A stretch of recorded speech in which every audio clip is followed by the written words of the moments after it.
Boris Johnson has ordered the UK to get ready for WTO rules in January, with Brexit trade talks now on the brink of collapse. The Prime Minister said the UK would not yet walk away from talks with the EU, despite being very far apart on key issues. He spoke to European Commission President Ursula von der Leyen today, and they agreed to extend the deadline for negotiations to continue. But Mr. Johnson implied a final no-deal decision was just days away. He said, "When we went out to Brussels on Wednesday, the hope was that we going to be able to finish things off today if there was a deal to be done.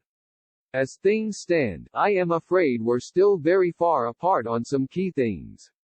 But where there's light, there's hope. We're going to keep on talking to see what we can do.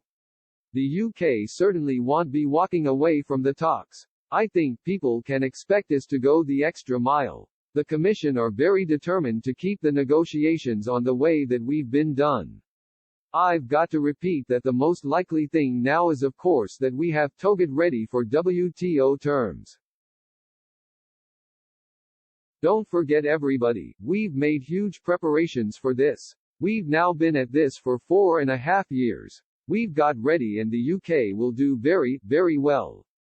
Asked if no deal is slightly less likely, he said, "Look, if Ursula is optimistic then that is great, but as far as I can see there are some serious and very, very difficult issues that currently separate the UK from the EU, and the best thing to do now for everybody is to follow up all the work that has been done over the last 4.5 years, a colossal amount of preparation at our ports, everywhere across the UK, get ready to trade on WTO terms.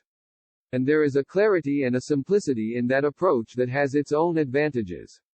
It is not where we wanted to get to, but if we have to end up with that solution, the UK is more than prepared." British shoppers have been urged to avoid stockpiling food in the event of a no-deal Brexit. The British Retail Consortium said retailers are increasing stocks to ensure a sufficient supply of essential products and that any impact to the food chain is likely to affect fresh produce like fruit and vegetables, which cannot be stored for long.